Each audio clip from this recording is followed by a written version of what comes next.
What up, guys? Welcome to my first ever underwater fossil island guide.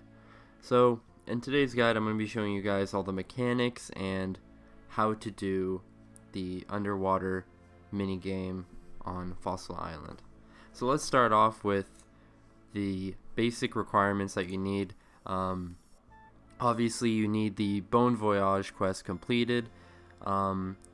It's not recommended, but it definitely helps out, and honestly it's a must. You do need flippers for this, which you need to have completed the Skippy and the Mogers mini quests, and also kill Mogers, which is a 1 in 64 drop from, and which also has a 32 Slayer requirement. Full Graceful definitely helps because you will be using stamina potions throughout this minigame, and I'd suggest mid to high level thieving and agility for this to get decent rates. I believe the XP rates do scale towards your levels, so not everybody will get the exact same XP rate, but moving on. As for inventory and gear, you will need Full Graceful, as I mentioned, flippers. You don't need, you can wear any skill cape you want, preferably the agility skill cape or the graceful cape is fine. As for the ring and the amulet slot, you don't really need anything for that. As for inventory, 10 stamina potions is enough. Throughout this minigame you will get fossils and mermaid tears, and you will also get these pufferfish, which I will explain later on, and preferably a one-click teleport, just in case you do mess up.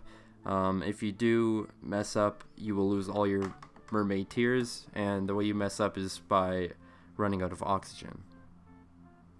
So getting there, you can start off by going to the dig site. If you've completed the quest, you probably have a general idea where to go. The actual diving area is on an island, and you can travel there by boat, or you can run to another boat that's north of the island. You do not need your diving apparatus or your diving helmet. For this minigame, it's not needed, although you do need it for other portions which require you to not run around and lose oxygen. Only in the minigame and other parts you lose oxygen, but if you have the helmet, then you don't need it. Yeah, you can just run north of the island, or you can just take the boat from where you came from. It doesn't matter. Later on I will be explaining the actual minigame itself. Okay, so now that you're underwater, just head a little bit east and you will find the entrance to the minigame. Immediately once you dive, you will start to lose oxygen, which, don't worry, you can just get back in the bubbles that you see. Throughout the minigame, there will be a lot of locations where you will see bubbles. I won't be covering every location, but definitely a really good tip is to just try out the minigame yourself and get a good feel for the minigame before you start. A really good pointer and tip for the minigame is if you either play in fixed or resizable, it definitely helps out to play in resizable, although this area of the game isn't really optimized, so it's really framey and you do lose a lot of FPS throughout different portions of this minigame. Also, having the map open is really useful for your first time. The RuneScape map, not the Conduit or OS Buddy map, which there's different areas you can navigate through, sort of like shortcuts in the minigame, which allow you to go through different and skip through different portions, and the little squares on the map actually show where each one goes to, and it's really useful to have it open, especially when the next location or where the yellow arrow is on the map.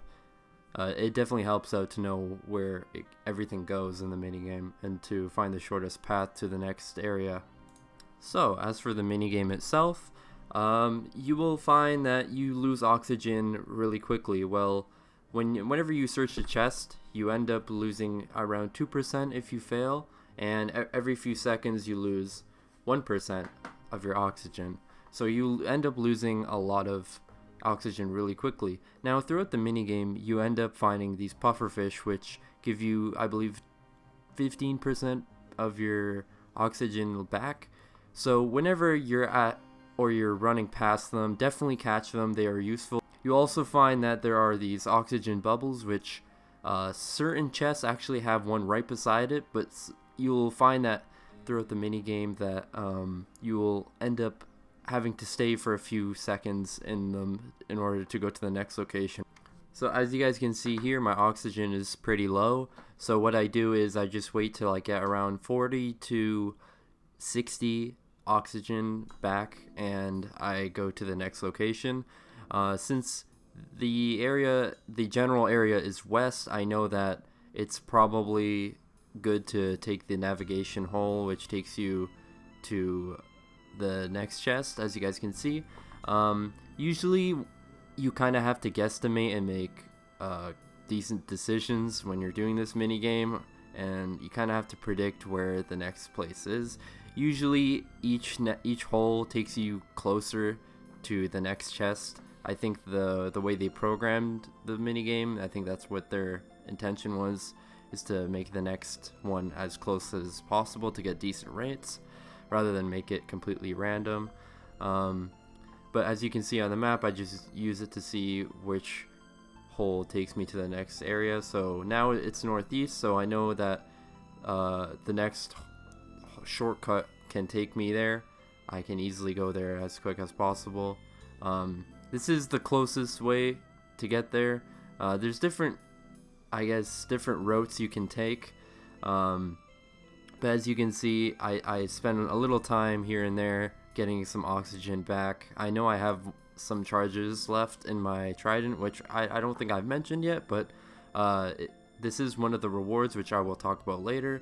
You can get, which doesn't really help out in the minigame that much. It's mainly for the drift net fishing, but what it does is it holds pufferfish and allows you to save some inventory space, and allows you to start the minigame with a lot of pufferfish rather than hunting them down throughout the minigame. But I gotta say, this minigame is pretty good for fossils as well. If you don't really mind the XP, if you just want to finish the Varrock Museum, this is a really good method, since you can also buy some fossils in the shop with the mermaid tears that you get. But as for XP rates, I managed to get 145k thieving XP along with 37.5k agility XP per hour, which is actually adds up to 1.1 EHP per hour, which is efficient for me. Long term, I don't think this is as efficient, because you will get 200 mil thieving before you get 200 mil agility. I believe that's how it works. I don't know, I could be wrong, but I gotta say, this is a really interesting minigame. It definitely changes a lot of the different ways to train around the game. It's really fun. I do think they should make the shop a little bit better. They don't really have great rewards, but I think that's what I'm going to talk about now. Alright, so this is the minigame reward shop. You can buy these bowl of fish for 30 mermaid tears. You can get seaweed spores, which allow you to farm giant seaweed, which is really good for Iron Man. I think this is pretty much the main reason you should do this minigame. You could get a merfolk trident, which helps out in the drift net fishing, which is over there. If you're curious of what the bowl of fish do, if you open them, they're basically like loot crates for fish. You get I think a random assortment of fish when you open them, and you could also buy fossils, which are pretty expensive, like 300 mermaid tears for the large one, 200 for the medium, 100 for the small. You can also get rarer fossils from the chests. But yeah, this is the initial start of the minigame. You can catch, there are a few pufferfish spawn, which I definitely recommend you grab before you start this minigame. But yeah, that's pretty much the video. I hope you guys enjoyed this guide. Let me know if you guys have any questions or anything I missed at all.